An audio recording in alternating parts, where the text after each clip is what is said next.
디모데전서 4장 쉽게 읽기를 시작하겠습니다. 디모데전서 4장은 거짓 가르침을 경계하라, 그리고 경건에 이르기를 힘쓰고 애써라, 연습에 최선을 다하라. 자, 이 두 가지 교훈을 담고 있습니다. 목회자에게 있어서 자기 개발이라는 것은 너무나도 중요합니다.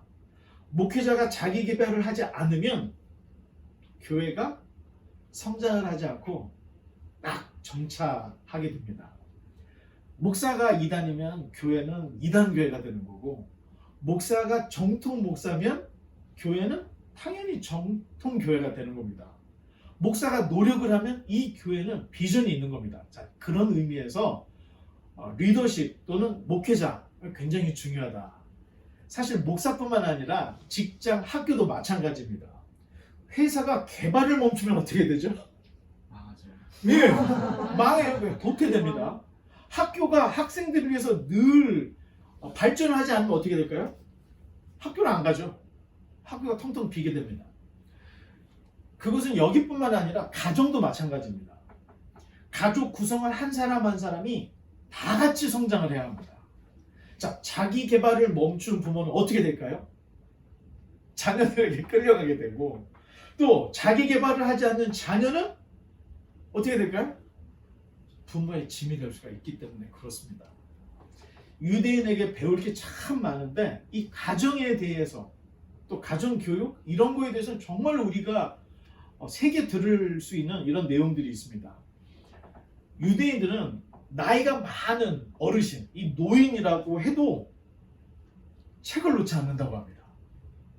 그러다 보니까 가정 안에서 양자 물리학 토론이 벌어지는 거야.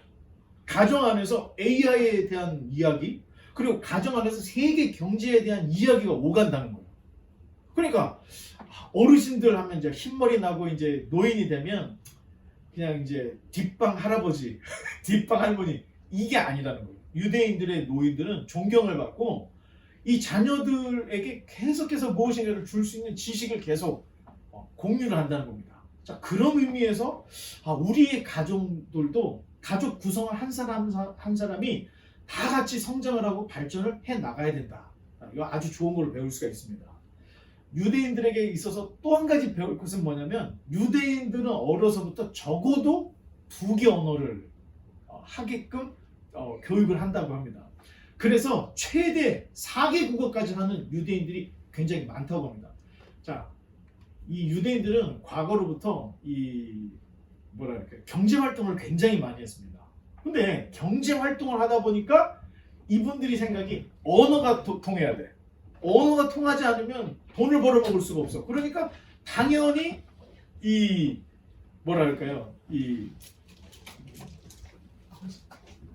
당연히 언어에 대한 연구를 계속해서 해왔다는 겁니다. 우리 자리 조정을 좀 해야 될 것 같습니다.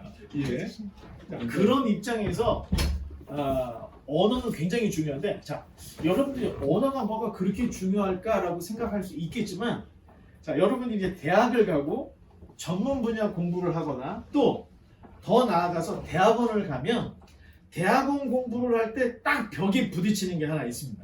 그게 뭘까요? 학문을 하다 보면은 벽에 부딪히는 게 있습니다. 언어. 왜냐? 최고급 이 자료들이 거의 라틴어, 독일어로 되어 있기 때문에 우리가 라틴어, 독일어를 못하면 사실 학문으로 진입을 할 수가 없게 되는 겁니다. 자, 그런 입장에서 유대인들 자녀들에게 2개 국어, 3개 국어, 4개 국어씩을 가리키는 것은 굉장히 지혜로운 겁니다. 그러니까 우리도 그 사람들은 그러나 보다, 그런 문화가 있나 보다, 이 정도에서 머물 게 아니고 우리 가정 안에서도 언어, 저는 영어를 좀 잘했으면 좋겠습니다. 미국에 사는데 한국어도 잊어버리고 영어도 안 돼. 자, 그러지 않도록 우리 자녀들은 이미 한국어, 영어를 할 수 있죠? 그리고 학교에서 스페니시 배웠죠? 조금 더 해서 라틴어, 독일어까지 하면 여러분 학자의 길로 갈 수 있는 토대가 딱 되는 겁니다. 그만큼 언어가 중요하다, 이렇게 생각할 수 있습니다. 자, 그렇다면 이렇게 자기개발, 교회 안에서도 자기개발, 또 직장, 학교에서도 자기개발, 가정 안에서도 구성원들이 다 자기개발을 해서 같이 성장해야 된다 얘기를 하는데, 개 중에는 이런 사람이 있습니다. 아니 자기 개발을 뭐하러 해?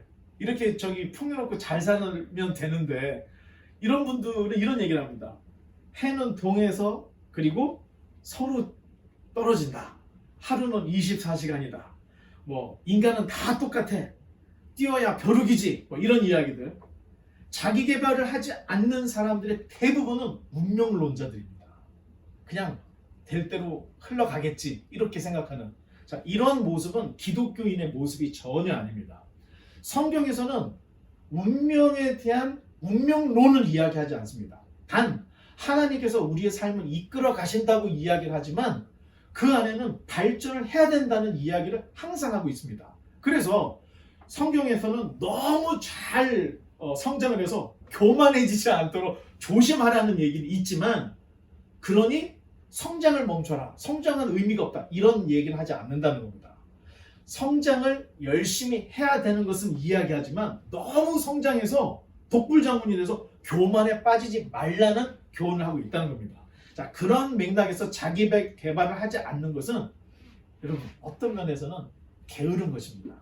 그런데 여러분들 알다시피 이 심판의 대상에 게으름이 있다는 겁니다.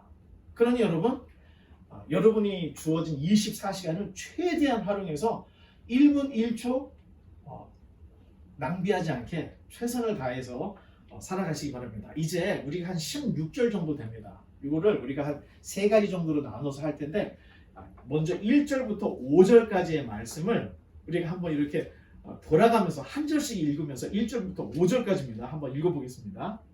그러나 성령이 밝히 말씀하시기를 후일에 어떤 사람들이 믿음에서 떠나 유혹하는 영과 귀신의 가르침을 따르리라 하셨으니 자기 양심이 화인을 맞아서 외식함으로 거짓말하는 자들이라. 혼인을 금하고 어떤 음식물은 먹지 말라고 할 터이나 음식물은 하나님이 지으신 바니 믿은 자들과 진리를 아는 자들이 감사함으로 받을 것이니라. 하나님께서 지으신 모든 것이 선하니 감사함으로 받으면 버릴 것이 없나니 하나님의 말씀과 기도로 거룩하여 집니다. 아멘. 감사합니다. 오늘 우리 시원이 아버지께서 처음으로 읽어주셨습니다. 감사합니다. 자기 개발에서 중요한 것 중에 하나는 참되고 선한 그 길에 자기 개발을 해야 된다는 겁니다. 여러분 어떻게 따지면 도적질, 남의 호주머니에서 지갑을 싹 빼놓은 이게 기술입니까 아닙니까? 기술이에요. 아니 저는 기술입니다. 이거 아무나 못하는 겁니다. 또 그 정보를 캐내려고 막 고문하는 거 이것도 기술이에요. 그런데 도적질, 고문 기술 이것도 어떻게 생각하면 자기 개발의 하나에 들어갈 수 있는데 이런 기술을 만약에 습득을 하거나 개발을 하면 평생 음지에서 살게 된다는 겁니다. 그러니까 무엇인가를 발전을 하고 무엇인가를 개발을 해도 참되고 선한 그런 쪽의 기술과 지식을 쌓아야 되지 음흉한 거, 남 등쳐먹는 거 이런 거는 옳지가 않다는 겁니다. 또 기술뿐만 아니라 진리 추구에서도 마찬가지입니다. 이 잘못된 가짜 진리에 빠지면 사람이 정말 이상한 행동을 하게 되고 이상한 문화에 빠질 수가 있다는 겁니다. 예를 들어 사람을 하나님이 남자와 여자로 창조를 하셨고 둘이 결혼을 하라고 했는데 이게 잘못된 사상에 빠지면 이 결혼을 금하게 되는 일이 있습니다. 창세기 2장 24절에 보면 이러므로 남자가 부모를 떠나 그의 아내와 합하여 둘이 한 몸을 이룰지로다. 이게 창조의 원리입니다. 남자와 여자가 부모를 떠나서 결혼을 하는 거 이게 창조 질서의 하나라는 겁니다. 혼자보다는 둘이 좋습니다. 가사도 함께 할 수 있고 육아도 함께 할 수 있고 또 서로의 부족한 것을 채워줄 수 있기 때문에 혼자보다는 둘이 좋은 겁니다.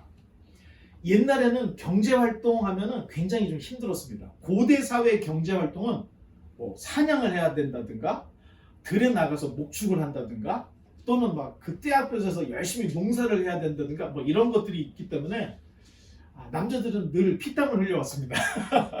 근데 반면에 여성들은 자연스럽게 남성들이 밖에 나가서 일할 동안 육아, 가사 옛날에는 이렇게 구분이 안 될 수밖에 없는 상황이었다는 겁니다. 그런데 현대에 와서는 전문 직종이 생겨서 남성이나 여성이나 거의 비슷한 수준의 노동을 하면서 생활할 수 있는 이런 문화가 되고 있는 걸 볼 수가 있습니다. 물론 여성들이 하기에도 지금 어려운 또 거친 일들이 분명히 있습니다만 적어도 우리가 살고 있는 지금 이 도시 안에서는 남자나 여자나 똑같이 직장 생활을 하고 비슷한 노동력으로 비슷한 어떤 이윤을 가지고 올 수 있는 이런 토대가 됩니다. 자, 그러면 당연히 남자는 밖에 나가서 일을 하고 여자는 집에서만 일해야 된다는 개념이 좀 바뀌었다는 겁니다. 그래서 당연히 직장 생활도 같이 할 수 있고 또 육아 내지는 가사도 남자 여자가 같이 할 수가 있는 겁니다. 자, 짐을 서로 나눠지면 그 짐이 반으로 줄어들게 되죠. 그러니까 결혼하는 게 훨씬 좋습니다. 일뿐만 아니라 취미 생활도 같아. 만약에 남편이 낚시를 좋아하는데 부인도 같이 낚시를 해. 그러면 줄기차게 많이 잡겠죠, 둘이서. 둘이서 골프를 할 수 있어. 그럼 얼마나 좋습니까, 둘이서? 자, 같이 해서 부부가 누릴 수 있는 거, 같이 일도 하고 같이 취미 생활도 하면 가정이 굉장히 건강해지고 윤택해지고 풍성해질 수 있다는 겁니다. 그런데 이 가짜 진리에 빠지면 가짜 진리는 결혼을 금하거나 이상한 방향으로 이 결혼을 이상한 형태로 바꿔버릴 수 있다는 겁니다. 먹는 곳에서도 이상한 짓을 하게 될 수가 있는데 사실 성경 말씀의 배경을 모르고 그냥 우리가 읽었던 이 본문 말씀을 그대로 그냥 문자적으로 나에게 적용하면 신앙생활이 굉장히 어려워집니다. 자, 오늘 나와 있죠. 결혼을 폐하는 일, 결혼하지 말라는 얘기도 나오고 또 뭐 음식을 뭐 금하는 일, 막 이런 일이 있는데 이거를 배경과 앞뒤 문맥을 모르고 그냥 막 받아들이면 예수님 믿는 사람은 결혼하지 말아야 되나 보다. 자, 이런 오해. 음식도 먹지 말아야 되나 보다. 뭐 이런 문제. 이게 충분히 빠질 수 있는 문제들입니다. 사도 바울 당시에 시대 정신이 있었다는 것을 한번 말씀을 드렸는데 여러분 이걸 맞추면 여러분들은 정말로 수준이 높은 겁니다. 사도 바울 시대 당시에 시대 정신이 있었다고 얘기를 드렸는데 그 시대 정신이 뭐였죠? 여기도 나와 있죠. 맞아요. 영지주의. 자, 기억을 좀 이제 좀 더듬어서 그노시스라고도 하고 영어로는 나스티시즘 그리고 우리말로는 영지주의. 자, 이 영지주의의 기본은 이 세상은 더럽고 악하다. 고로 세상을 창조한 신은 악한 신이다. 자, 이렇게 출발을 합니다. 그러니 우리가 말하는 특별한 지식을 너희들이 알아야 구원의 길이 열린다. 우리가 듣기는 우리가 기독교에서 예수님을 진리로 예수님을 통해서 하나님 나라로 간다 얘기하는 거 좀 비슷해요. 그런데 기독교에서 말하는 진리와 영지주의에서 이야기하는 지식이 다르다는 겁니다. 자, 잘 구분을 해야 됩니다. 영지주의자들은 성이나 음식은 다 악한 것이니 가급적 멀리해야 된다 이렇게 가르쳐 왔습니다. 그래서 금욕주의가 발전을 했던 거고 당연히 결혼을 금지를 시켰는데 이 결혼과 연관해서 한 걸음 더 나아가서는 결혼해서 애를 낳았어. 그러면 악이 증식한 거다. 이렇게 가르쳤던 겁니다. 그래서 우리가 잘 구분을 할 수가 있어야 됩니다. 물론 초대 교회에서도 결혼을 멀리 해야 할 때가 조금 있었습니다. 자, 기독교인들에게 결혼을 금하는 일이 조금 있었습니다. 이게 진짜입니다. 네로 황제 때 네로 황제로부터 약 250년간 한 10차의 기독교 박해가 있었습니다. 그런데 이 모진 고문에 신앙을 내려놓는 이런 사역자들, 크리스찬들이 있었습니다. 예를 들면 목회자인데 우리 디언이를 죽이겠다. 네가 예수님을 한 번만 부인하면 네 딸도 살려주고 너도 살려주겠다. 자, 이런 일이 있는데 가끔 그럴 때 목회자가 신앙을 내려놓는 일이 있었던 겁니다. 그래서 이 박해 기간에 기독교 목회자들에게는 결혼을 하지 말라고 하는 이 권면이 있었습니다. 이건 항상 있었던 게 아니고 박해 기간에 조금 있었던 겁니다. 그런데 그것을 계속해서 일상생활에서 계속 가지고 있다면 성경을 오해하게 하고 있다. 우리가 이렇게 봐야 한다는 겁니다. 자, 그런 면에서 여러분들이 좀 구분을 하면 기독교 역사, 그 다음에 이제 뭐 우리가 지금 개신교라고 하는데 우리가 리폼드라고 합니다. 개혁을 했다는 거예요. 그리고 구교라고 하죠. 캐톨릭 사제들 아직도 결혼하지 않죠. 그런 면에서 개혁을 해서 리폼을 해서 다시 원래의 모습으로 돌아왔다. 그래서 우리가 리폼드 철치입니다. 자, 음식에 있어서도 영지주의자들은 잘 먹어서 오래 살면 우리의 영이 우리 육체에 오래오래 갇혀있게 되니까 먹는 것도 잘 먹으면 안 돼. 이렇게 가리켰는데 이게 교리화가 되어버렸습니다. 자, 여기서 잠깐 또 오해를 한 가지 할 수 있는 요지가 있어서 제가 좀 설명을 드리면 영지주의는 혼합주의였습니다. 그래서 옆에 힌두교가 있으면 이 영지주의는 힌두교를 그냥 끌어안습니다. 기독교가 있으면 기독교도 끌어안아 버립니다. 유대교가 있으면 유대교도 끌어안아서 엄청난 혼합주의가 됩니다. 자, 그러다가 유대인들이 가지고 있는 구약 성경 레위기를 보니까 음식법이 나와 있는 거야. 자, 이거는 거룩한 음식이니 먹고 이거는 부정한 음식이니 먹지 말라. 이거를 그대로 그냥 가지고 와가지고 자기네 교리화를 시켰습니다. 영지주의자는. 그래서 그 당시에 이 영지주의가 시대 정신일 수밖에 없던 게 모든 종교들을 다 통합을 시켰기 때문에 엄청난 시대 정신이 될 수밖에 없었던 겁니다. 그래서 기독교의 최고의 이단이 영지주의였습니다. 그래서 우리가 성경을 잘못 읽으면 영지주의에 빠질 수 있습니다. 왜? 비슷한 내용이 있거든요. 비슷한 내용이 이슬람도 있습니다. 이슬람 안에 이슬람이 가지고 있는 이 코란 안에 기독교 경전이 성경이 많이 들어가 있습니다. 그래서 잘못 보면 혼합주의에 빠질 수 있거나 구분을 못하게 될 수 있는 일이 있습니다. 그래서 성경은 늘 교리와 함께, 이 교리라는 것은 성경을 보는 눈, 그렇기 때문에 교리와 성경을 같이 가야 된다. 이제 이런 이야기를 말씀을 드립니다. 물론 음식을 좀 가려 먹을 필요는 있기는 합니다. 예를 들어서 여러분 이제 그 자동차에 디젤 엔진을 쓰는 차가 있습니다. 근데 잘못해서 여기다가 휘발유를 집어넣은 거야. 자, 이렇게 되면 차가 어떻게 될까요? 자, 먼저 시동이 걸릴까요? 안 걸릴까요? 자, 디젤 엔진 차에 휘발유를 넣었어. 시동이 걸릴까요? 안 걸릴까요? 걸립니다. 걸리기는 하는데 차 엔진이 갑자기 버벅버벅 하면서 엔진이 그냥 다 절단 나버리는 거예요. 자, 먹어야 될 것을 먹고 먹지 말아야 될 걸 먹지 말아야 되는데 이걸 안 가리고 그냥 막 먹어. 그래 버리면 몸에 이상이 생긴다는 겁니다. 무슨 말인지 알죠? 그런 의미에서는 음식은 좀 가려 먹을 필요가 있다. 여러분, 이게 권유입니다. 여러분의 건강을 위해서 매일매일 돼지고기를 계속 먹어. 그럼 이제 뚱뚱해지겠죠. 비만해지고, 혈관도 막히고 막 이런 일이 생기잖아요. 그러니까 음식은 좀 가려서 적당히 먹을 필요가 있다는 겁니다. 여러분, 한국 예능, 이 먹는 거하고 관련해서 한국 예능을 보면 성공한 연예인들의 일상을 이렇게 찍는 그런 그 예능들이 있죠. 이 예능들을 보면 이 성공한 예능인들이 먹는 음식이 저는 깜짝 놀랐습니다. 다 웰빙 음식만 먹어요. 어디에서 구했는지 뭐 이상한 음식들 아주 몸에 좋다고. 이 꿀도 그냥 우리가 슈퍼에서 사서 먹는 이런 걸 먹는 게 아니라 정말로 무슨 뭐 굉장히 뭐 귀한 이런 거를 먹고 먹는 걸 봤을 때 굉장히 몸을 가려요. 이 친구들이 젊었을 때 이 언더그라운드 시절에는 정말 라면도 하나 못 먹고 이렇게 힘들게 살았지만 성공을 하고 나왔을 때는 라면을 안 먹는 거야. 이제는 먹어도 굉장히 값진 거, 몸에 좋은 걸 먹는다는 거예요. 내가 뭘 먹냐에 따라서 내 몸의 반응이 달라지기 때문에 그걸 아니까 그렇게 되는 겁니다. 그러니까 그런 의미에서는 음식을 마구잡이로 먹기보다는 좋은 음식, 나쁜 음식 가려서 먹으면 좋다. 이건 교리가 아닙니다. 이건 자기 자신의 건강을 위해서 그렇게 하라. 자, 이런 얘기입니다. 레위기에서의 음식 규정은 하루 세 끼 먹을 때 거룩과 부정을 항상 기억하라는 의미에서 하나님이 음식에 거룩한 음식, 부정한 음식을 구별을 해줬던 겁니다.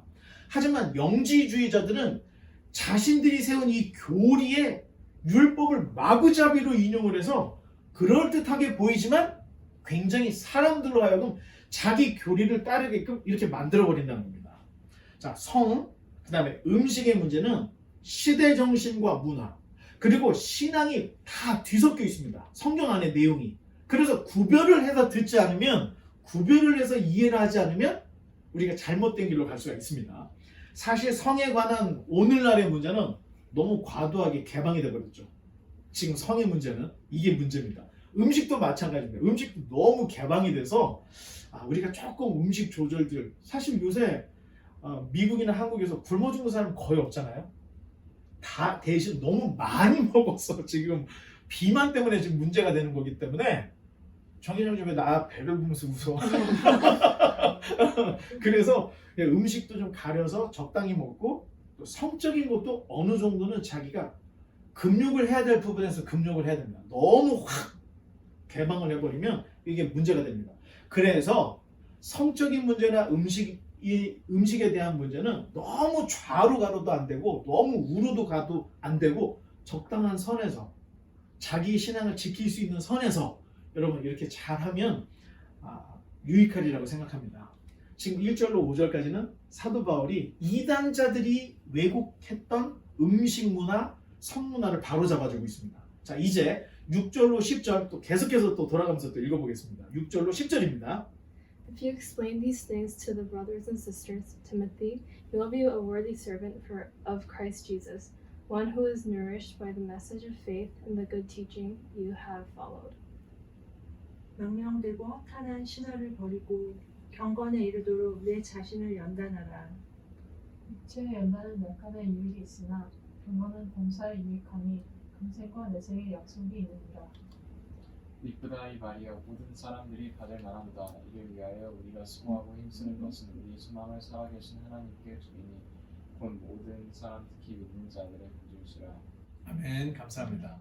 이 허탄한 신화에 대해서는 이미 우리가 디모데전서 1장을 할 때 이 신화에 대한 이야기를 여러분과 한번 나눴습니다. 혹시 돌아가서 디모데전서 1장을 가서 신화에 대한 이야기를 보면 종교와 신화를 제가 분명히 딱 구분을 해놨습니다. 여러분 기억하실지 모르겠지만 이 신화는 미도스라고 하는데 어떤 현상을 설명하기 위해서 만들어낸 방편입니다.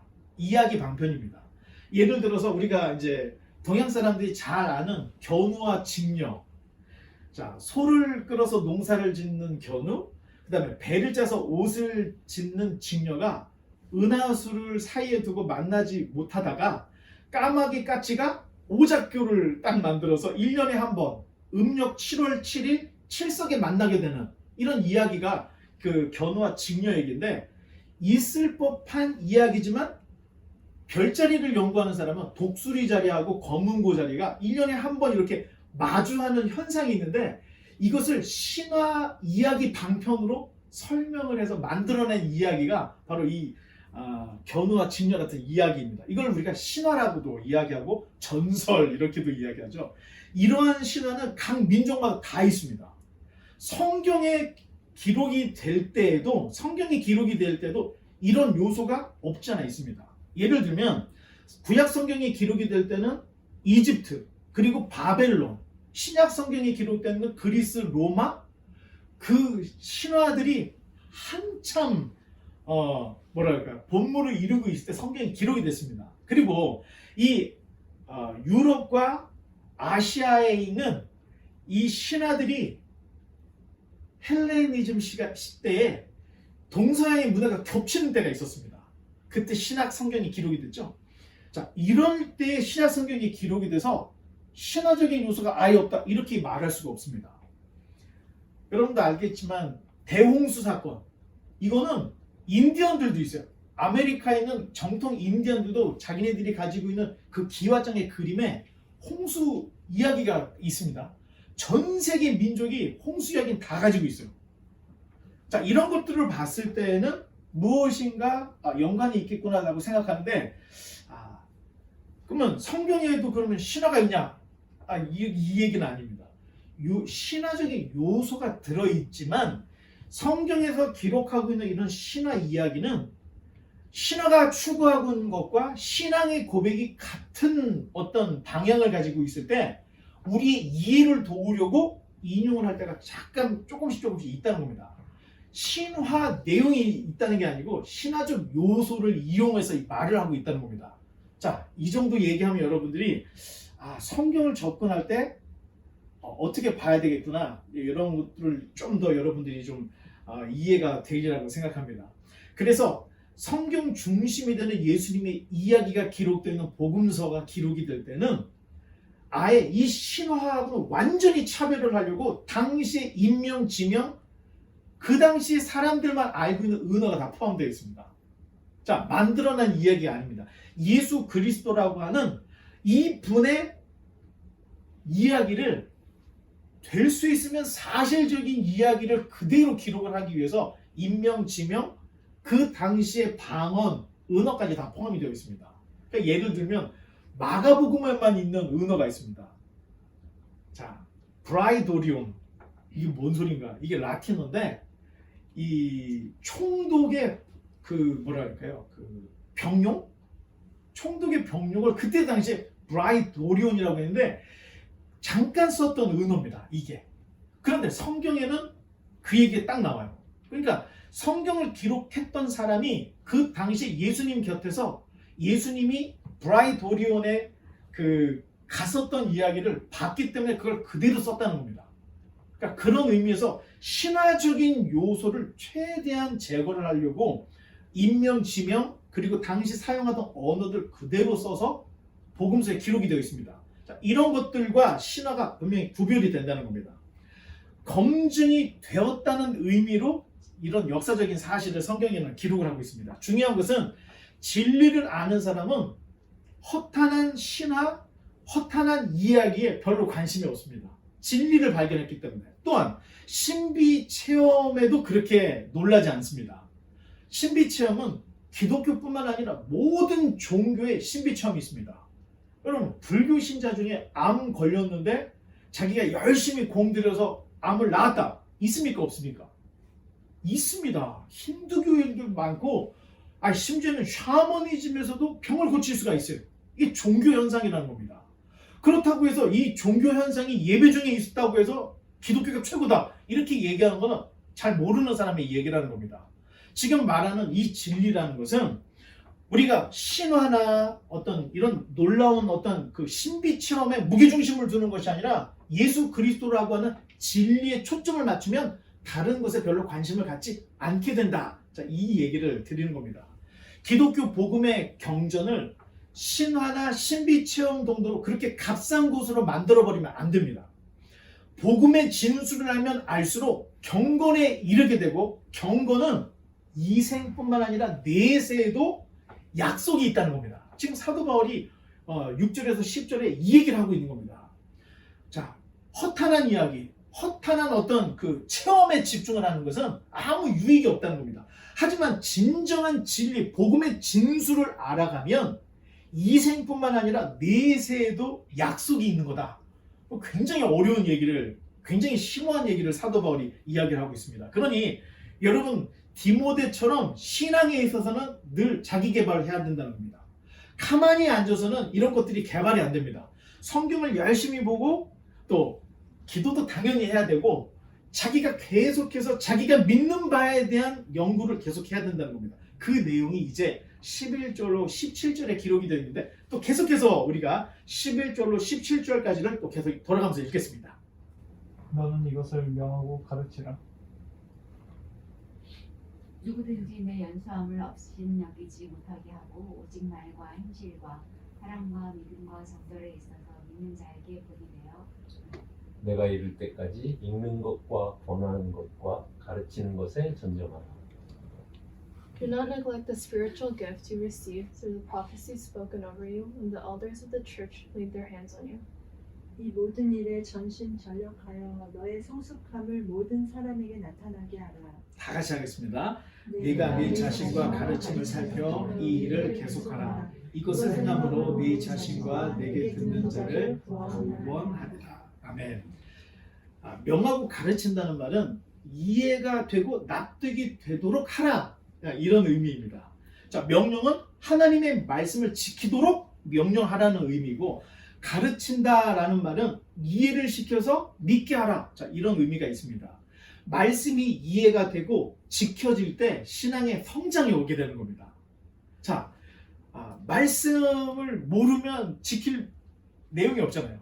그러니까 먼저 이해를 하고 알아야 됩니다. 그리고 알고 깨달은 것을 행함으로 옮길 때 신앙이 성장이 된다. 자, 이 얘기를 하고 있는 겁니다. 자, 그러기 위해서 13절에 읽는 것과 권하는 것과 가르치는 것에 전념하고 또 14절에 네가 받은 사명을 잊지 마라. 그리고 15절에 너의 성숙함을 모든 사람에게 나타나게 하라. 자, 이렇게 바울이 디모데에게 말하고 있습니다.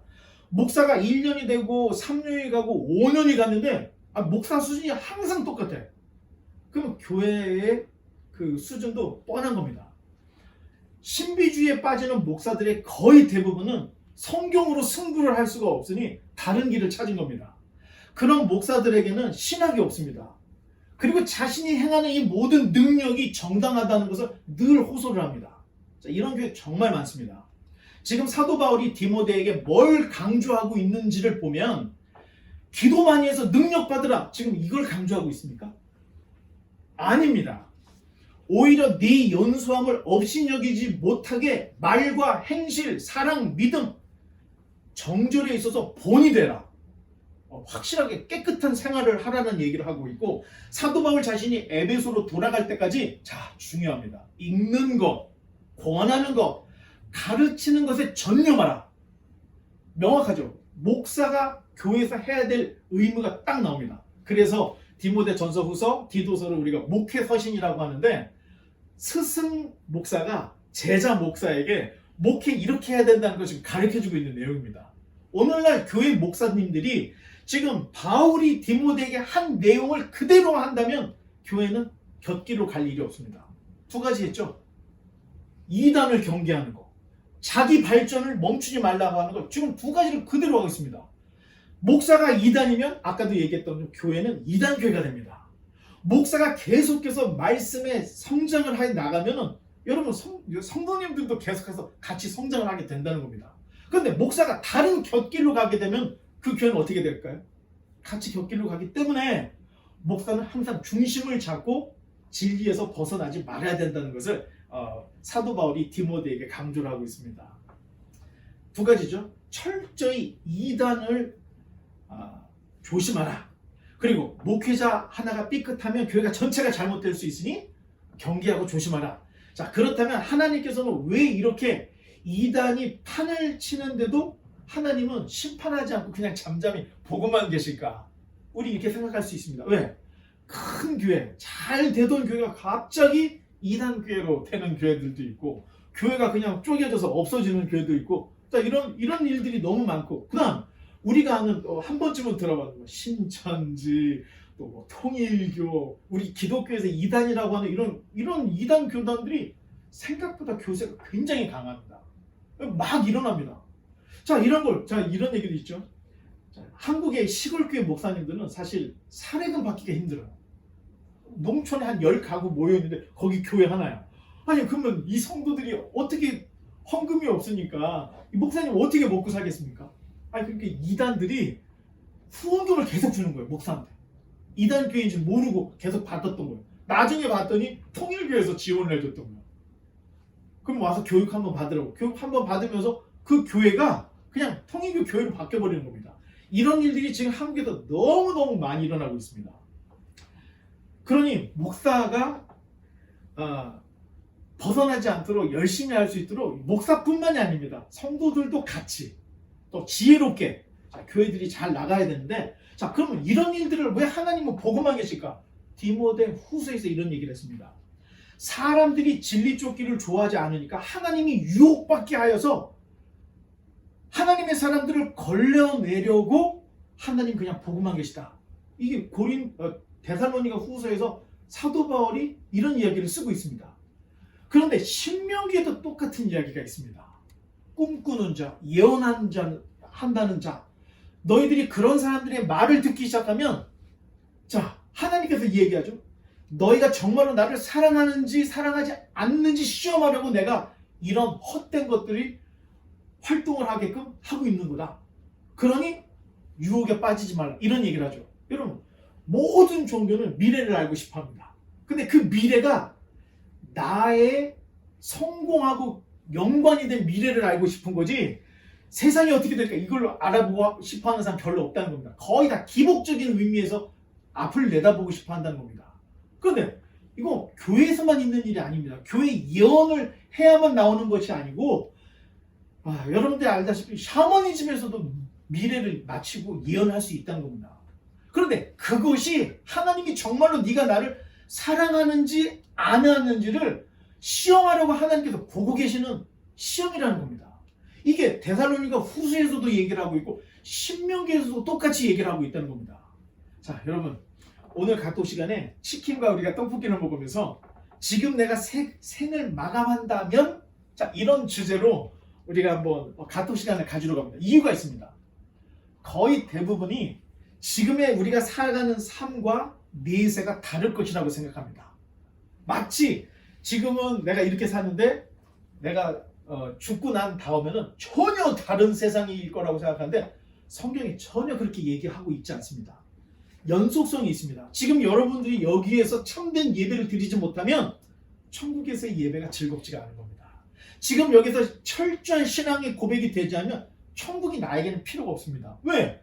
천국은 하나님이 다스림과 통치가 있는 곳인데 여기에서도 다스림과 통치가 싫은데 천국 갈 이유가 없게 되지 않는 것, 똑같은 의미인 것입니다. 자, 그래서 이생과 내생은 연속성이 있습니다. 그래서 내가 만약에 지금 생을 마감한다면 나는 지금 어떻게 될까? 자, 이런 이야기들을 한번 우리가 편안하게 한번 이야기를 나눴으면 좋겠습니다. 이제 말씀의 결론을 맺겠습니다. 우리가 아는 지미 카터가 해군 생활을 할 때 자신에 대한 리포트를 한번 써서 제출한 때가 있었다고 합니다. 카터는 자기 열심히 써서 이 정도 글이면, 리포트면 아마 상관이 자기를 칭찬해 줄 거라고 이렇게 생각을 하고 기분이 좋아서 딱 지금 나오고 있는데 갑자기 상관이 딱 그런 얘기하는 거예요. 왜 최선을 다하지 않았는가? Why don't your best? 하고 딱 물어보더라는 겁니다. 그 얘기를 딱 듣고 양심이 딱 찔렸답니다. 여러분 군대 생활 다들 대충대충 덮어서 그냥 대충대충 때우면 되지 너무 잘할 필요도 없고 너무 못할 필요도 없고 다 군대 생활 다 이렇게 지나가잖아요. 자, 이렇게 생각을 하고 있었는데 그 상관이 자기에게 왜 최선을 다하지 않았는가, 그 얘기가 자기 양심을 찌르면서 자기의 좌우명이 돼버린 겁니다. 그래서 카터가 모든 일에 최선을 다하려고 열심히 살다가 결국에는 백악관까지 갔다. 자서전에 그런 얘기를 쓰고 있습니다. 여러분, 우리가 가정, 학교, 직장, 교회 대충 설렁설렁하는 사람한테는 기적이 일어나지 않는다는 겁니다.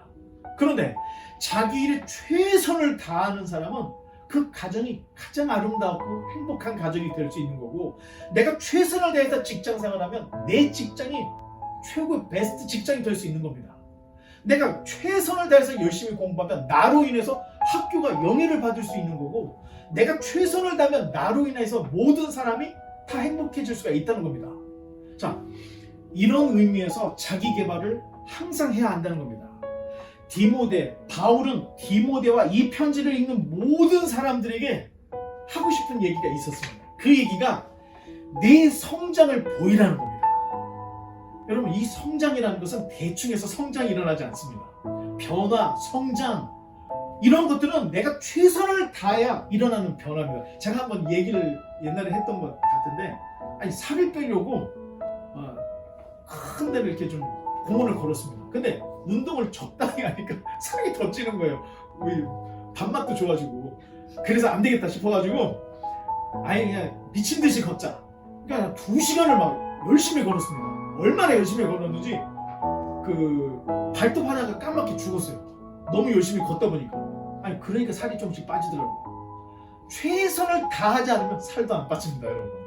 최선을 다하지 않으면 성적 안 오릅니다.